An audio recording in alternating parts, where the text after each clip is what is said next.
Hey guys, it's me, new camera, new setting. I'm actually sitting out on my balcony. Let's see how this goes. I'm too scared to use the HD function right now, so this is just on standard mode. I don't think all of you want to see my pores just yet, so let's kind of ease ourselves back into this process first. I want to do a relatively short and snappy video today. I'm gonna run you through my current makeup routine on work days, and then how I change it up for nighttime as well if I'm planning to go out for drinks or dinner or something like that. Recently, my skin has started to lighten up a little bit because summer's over. It's starting to cool down a little bit over here. I've actually turned back to my Dr. Wu Clinical Skincare Perfect Cover BB cream, and this is quite a light color. When you put it on, it looks weird. I've spoken about it a few years ago. It looks quite whitish gray and just not really like a natural skin color, but it kind of adjusts your skin tone after a few minutes. And it's mineral based, hydrating, whitening, UV protecting, soothing, and provides oil control as well. You should be able to get this from certain Sasas if you live in Hong Kong, or you know, those local drugstores like Color Mix or what's the other one? Bonjour. If I'm feeling like mixing it into a more natural skin tone because my skin is still in the process of kind of losing its tan, I'll mix it with the Luminous Silk Foundation from Giorgio Armani. I picked this up recently. The reason I like it is because it's SPF free, so that's good for nighttime because it means that you don't get that flashback photography effect. You don't end up with ghost face basically. This is medium coverage, very smooth finish. I'm trying to figure out if it's making me break out. At the moment, I don't think it is, but only time will tell. So when I mix these two, because this is actually, I bought the wrong color and it's like a shade or two too dark. So when I mix it with this, which is a little bit light, it kind of creates the perfect skin color for me. That's the base, and then I would move on to covering up those dark under eye circles. I was recently using actually the NARS Creamy Concealer, which is amazing, probably my favorite concealer in the world that I've tried. But I recently ran out of that, so I've been turning back to my Collection Lasting Perfection Concealer. This is in the shade Medium 3, which is actually a bit too light for me, but I just use this for my under eyes. And for the rest of my face, so I was using the NARS one, the Creamy Concealer, for about half a year for my face, both for under eyes and for blemishes, and it does an amazing job. It looks natural, it's hydrating, it never really looks cakey, and the coverage is really excellent. But because it kind of got expensive having to repurchase it every month or so, I tried out the Kevyn Aucoin. I picked up the Kevyn Aucoin Sensual Skin Enhancer. Comes in a little pot like this. This is my shade, SX08, and this is an exact color match for my skin.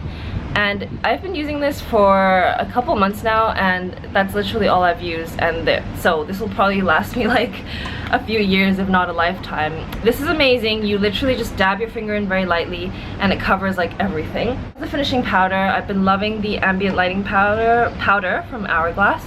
This is the dim light one. So it looks like this. You guys have seen this before. It's like a very finely milled mineral powder, and I will buff this on. I kind of like tap it with this kabuki brush from Real Techniques, and then I kind of just dab it all over my face. This is good. I think I need this midday touch-up right now. I'm actually in the middle of like cooking lunch for people, which is very risky because I'm a terrible chef. I can't even say chef. Terrible cook, I guess. Moving swiftly on, still using the Kate eyebrow powder. If I'm not feeling lazy, I'll fill in my brows using a combination of that medium brown there and a dark brown there. You guys have all seen this before. Eyeliner, on a lot of work days I won't actually bother with eyeshadow, but I've recently started using this Korean liquid eyeliner by Melba, and it's really great. It's a super black ultra HD eyeliner. And I actually picked this up from a little store in Admiralty Center where they sell a lot of discounted makeup that they just get directly imported, and that's why it's a bit cheaper, but highly recommend that. I'm actually using it today as well. I feel like using eyeshadow. I've been loving the Kevyn Aucoin one. Love the packaging as well. You pop it open like this, and it comes with a kind of brownie, reddish, shimmery eyeshadow there, which I like to use all over the lid, and then a great highlighter color as well. I mainly just use this one. It's reminiscent of Sable by MAC. Oh, there's my camera. Loving the new camera, by the way, Canon G7X. I know a lot of vloggers use it, but we'll see how this goes. First YouTube video I'm actually filming with it, but it takes awesome photos. For eyeshadow, I'm still using this little Clinique blending brush. Been using this for like 10 years. Probably should get a new brush.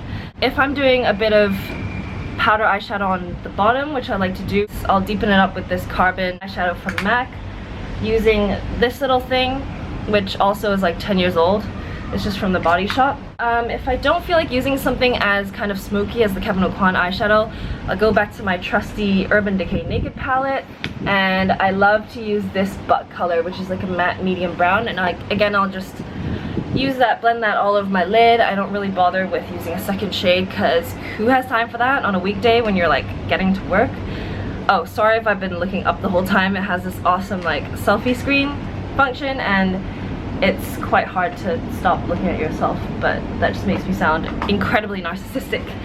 For blushes, I have been rotating between 3. When I was in Miami, I picked this one up from Tarte, which everyone loves. It's exposed, it's matte, it's got some Amazonian clay in it. It's this really nice, dusty, neutral color that is really great for giving you a very soft, natural contour finish and makes you look like you've been out in the sun for a little bit. It's very similar to Benefit Dallas, if you like that one. And also this is Melba from MAC, which is another matte blush, and it's kind of like a dusty coral color, also quite natural, but it perks up the face when you haven't been getting much sleep. And then this one, Illamasqua Lover, which is another matte one. I like to use matte blushes because I have more oily skin. It's just more flattering. This is the shade Lover, which is like a bright peach color, and it really lifts the face and makes you look more energized. I've been using this since like uni, when I was probably like 2009, so it's been a good while. I don't even know if it's expired yet, but I don't know. So for my blush, I'm still using this, again, a really old brush. This is a blush brush from Rituals. Nothing amazing, I just picked it up on a whim like during uni in London, and it's been working well so far. I tend to prefer synthetic brushes, so. Oh, also I forgot to mention that when I do use the Giorgio Armani foundation, it works very well with a kind of stippling blending brush like this. This is just the Sephora Professional one, and it's another synthetic brush. I just much prefer synthetic brushes because I feel like they're softer, they don't absorb as much of your makeup, so it's not as wasteful. Autofocus pretty good on this thing.